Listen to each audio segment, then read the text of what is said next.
Welcome back to the Big Brother Advice YouTube channel. This looks a little different, I know. We're trying something different. I got a new microphone. I'm not confined to a chair. I'm free-flowing. So let's see how this looks. Welcome back to the Big Brother Advice YouTube series. This is the series where I read internet stories and I give my honest Big Brother advice for these stories. So we have a little bit of a different way we're going to do things today. So let's see how it goes and we'll go from there. So first story. Am I the a-hole for my husband will invite his family and friends over without telling me until that day. He then expects me to clean, run to the store, prep and cook everything. I finally just decided to leave the house the last time he told me because I only had 4 hours till their arrival. He canceled. The thing is, his family is constantly judging and talking about each other. So when he says it doesn't matter, they don't care, I know and he knows he's full of it. Also, it's not just tidying the house. We are not regularly stocked on food or drinks to have people over.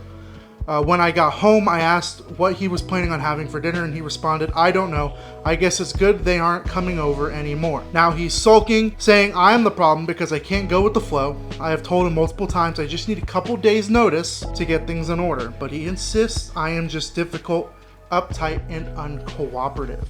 Am I the a-hole? Okay, so it's very interesting to me that this guy is very adamant about going with the flow. And he's like, yeah, go with the flow, blah, blah, blah, blah, whatever. And then as soon as things change, he's all up in arms about it, right? It's so weird. So, I don't know. I think this is, and it's not like you haven't told him. Because you've told him, right? You've told him that this is a problem and you just need a couple days notice. That's fair. The problem here is that he expects you to do everything. That's not cool. And that's not okay. And I think we know that, and I think he knows that because he canceled when you didn't do everything. So he knows it's wrong, and yet he doesn't care, and he canceled anyways. So the verdict was not the a-hole, and I agree. I don't think you're the a-hole here.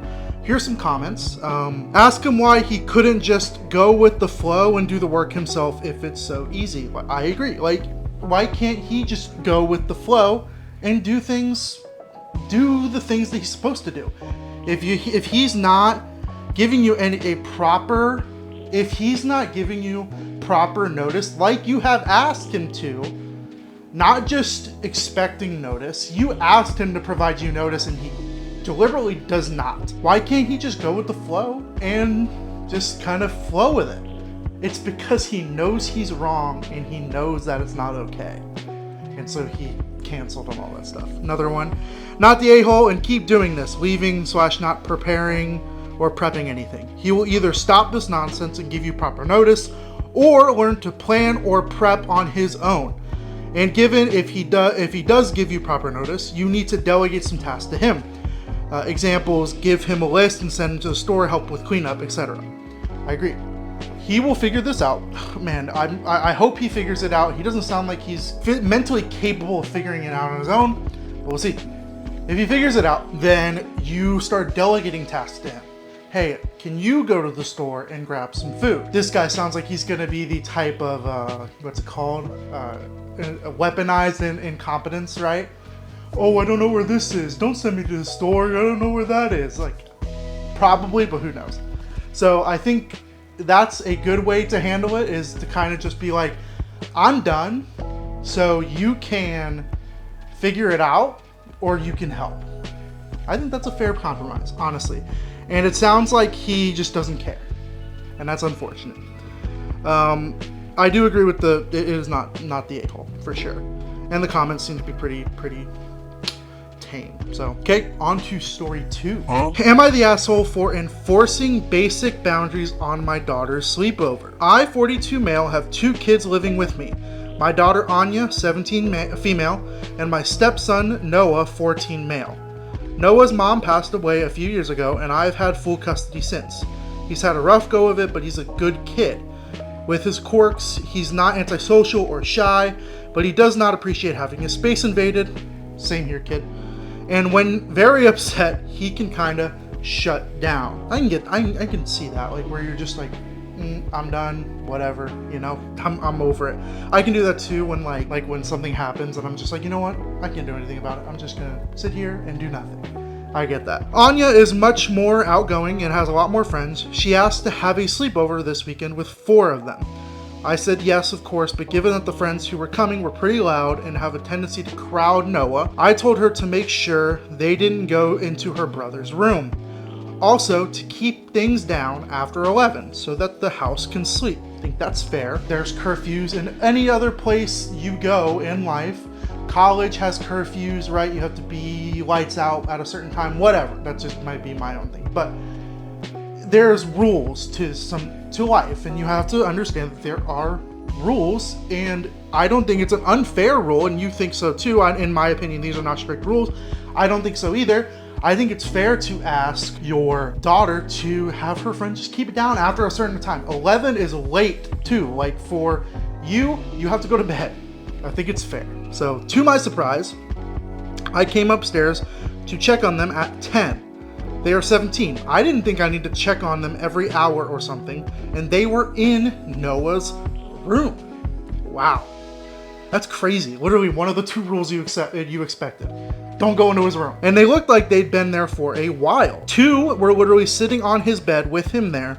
One of them was flipping through his sketchbook. Touching his stuff is insane to me.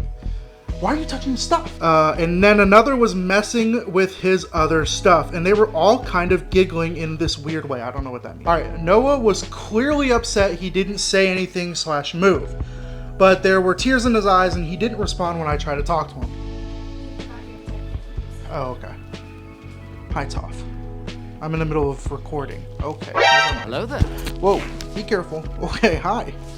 Here, can you go lay down in your bed? I told the girls to get out right then and that I was calling every single one of their parents. Anya was pretty upset with me, but I told her that I gave them 2 rules, and he's right, he only gave them 2 rules, and they failed spectacularly, which is true. I did actually call all of their parents and sent them home as soon as possible. Anya blew up, saying I embarrassed her. I told her to go to her room, and that we would speak on this in the morning. I spent about 20 minutes with Noah before he decided he wanted to cool down on his own. Good for you. And I went back to my daughter, who chose not to speak with me. It's fine. It's late, both of my kids are hopefully asleep, and I'm left not knowing if I handled things correctly. Am I the a-hole? Whew, that's brutal. I don't have kids. I have a dog, as you saw. I have a dog, so like I don't have any particular parenting expertise that you would say. But in my opinion, I think you handled it pretty well. You gave them rules, and I don't think they were unreasonable rules at all. It was stay quiet after a pretty late time, and don't go into your brother's room. I have siblings, multiple siblings. I shared a room with my brother for most of my life, and you just know you can't touch other people's stuff. You can't go in other people's rooms. When I shared my room with my brother, I never touched his stuff. You don't touch his stuff. You don't touch other people's stuff, things, anything like that. I never went into my sibling's room unless I was invited in or asked to do something or whatever, or I needed something. You just don't go in other people's rooms, especially when your dad tells you not to do that. It's just, your daughter will get over it.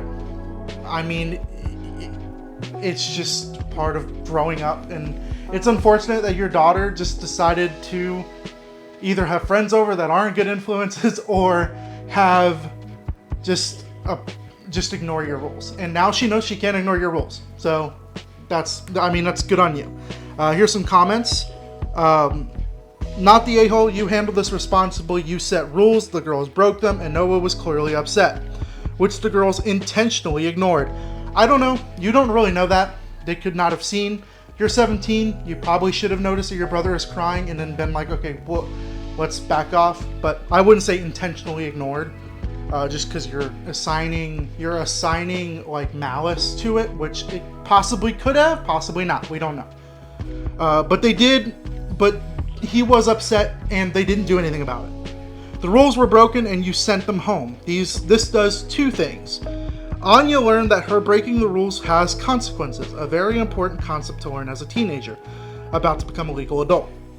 2, Noah learned that you will protect him. He is without a mom, and this helps him know that you do care about him and will protect him.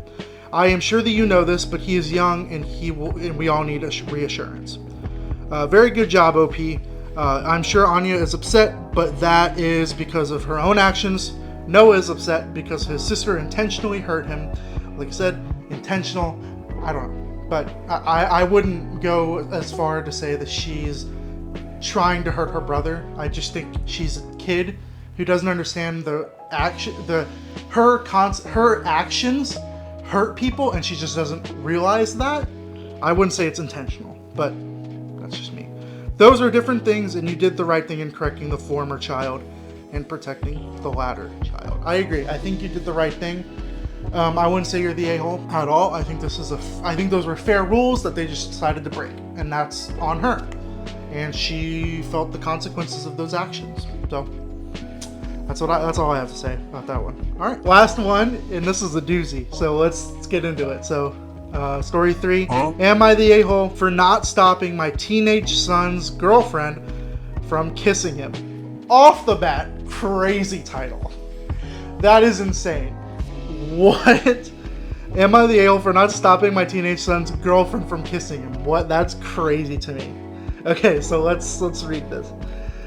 My 50 son, 17, recently got into a car accident with a drunk driver. Oh, that's makes me so angry. I hate that. I'm very thankful that he is alive, obviously, but his car is totaled. The drunk driver was driving a pickup, and my son drives a small old convertible, most likely the reason for the amount of damage. And he is fairly injured, i.e. multiple breaks, lots of stitches, etc., and is currently recovering. This all occurred last week, so a week ago on Saturday, the night of the accident. My family, the wife is 45 and the daughter is 14, got there, I want to say, an hour before his girlfriend. When she came in, she ran to him in his hospital bed and started hugging and kissing him, mainly his lips, but other places on his face too. That's actually really cute. I don't know, that's just cute to me. That's adorable. This like being so excited that he's okay. Let's see, just go. I don't know. That's cute. I don't know. Where could the problem be? Let's see. She stayed for most of the night, checking up on him and being supportive, and I was happy that my son and his GF had such a good relationship. As we were driving home that night, my wife said that she was upset I didn't say anything to my son's GF. I asked why would I have said anything to her, as she was being a good partner. My wife said it felt weird seeing that, especially in front of his family. I said that he was going off to college regardless, and that she was being a really nice partner, and that night showed us how much she truly cared for him. She rushed off to work to get there, and was still wearing her work clothes as she got there. My wife started getting angrier and said that she thought it was gross. Ew, that's gross. Ew, why do you care? It's your son. Ugh, gross? That's so weird. Why do you care? So weird. Thought it was gross and that I should ask her to leave sometime. Ew. You do it. If you're that bothered by it, just do it. It's because you don't want to look bad. Get out of here. That's crazy. I told her that I'm not telling my hospitalized son that I'm taking away something that clearly makes him happy. And you're right. She deserves to be there. She's his partner. Ugh. She told me it was gross and that I needed to put the stop to it. Ew. Gross. Ew. It's so weird. That's gross. Ugh. I told her she was worrying about the wrong thing and that anything that brought our son comfort was good. My brother had taken my daughter home before this. She didn't hear us arguing. She told me I needed to step up and do my job. You need to step up and do your job and stop our son from kissing his girlfriend. You weirdo. She told me I needed to step up. She told me I needed to step up and do my job, and I've kept thinking about it, and I started to keep thinking about it and thinking that I'm in the wrong. That's crazy. Okay, hold on. Okay, so let me just get this straight. Okay, so your son is in an accident, right? And his girlfriend is excited that her boyfriend isn't hurt or is alive. Okay? And upon seeing your son, his girlfriend kisses him a lot. Very adorable. Your wife, instead of worrying about her son's safety and well-being, is disgusted by a display of affection that I think is quite appropriate for the age that they are and the situation. Ew, your wife is so gross. That's so weird. If this were my son, my only thought would be if my son is okay. Not that my son is kissing his girlfriend. Ew, that's so weird and gross and not okay. This is giving big boy mom energy, you know, like the people on TikTok that are just weirdly not attracted, cause maybe, I don't know, but weirdly obsessive about their sons. Yes, obsessive about their sons. This is giving boy mom energy, and I do not like it. It's gross, not okay. And the comment seems to agree with me. Let's read the comment. I'm sorry for saying this, but someone needs to. Your wife is acting like she's jealous. Yeah, she is. She does sound like a jealous person, which is so weird. She needs a reality check. Your son has his own life, and he is not her little baby anymore. He is about to go to college. He's basically grown. The only reason to have an issue with it is if the son has an issue with it. It's his body and not your wife's. If he had an issue with it, then he would have said so. Is this more about her being upset that he is hurt, but doesn't need her as much anymore, or because she knows he's about to leave and go to college? Either way, she sounds jealous. And that's not healthy for her or your son or your relationship with her and her relationship with your son. Tell her to go to therapy. Totally agree. Very weird, very gross, very ugh. You know, like, I don't know, just immediately give me like gross ew vibes, right? Because it's like, you should have done your job. Okay, lady. First of all, if you had a problem with it, you should have said something. Should she have said something? No, she should not have said anything, because this is not gross. She is gross for thinking this is gross. I've said the word gross a lot. That's gross. Yeah, it's like the thing when you say a word over and over again. Like, I looked at the word need, and I was like, that's weird, that word is spelled weird. Like, I need something. I looked at it and I was like, it doesn't even look like it should be real. Anyway, sorry. Gross. Super gross. Not cool. Not the a-hole. For sure. Definitely need to get this resolved with your wife. Tell her to go to therapy. Something. That's insane. Thank you so much for coming back. I appreciate it. Let me know how you like this format in the comments. I kind of like standing. It's weird. I know I have a hard time sitting still. So if you see me swaying, I'm sorry. It's just like I have a hard time standing still. But if you really enjoyed this episode, please leave a like and comment telling me your thoughts and opinions about the stories we read today. And I will see you guys next week. Peace out.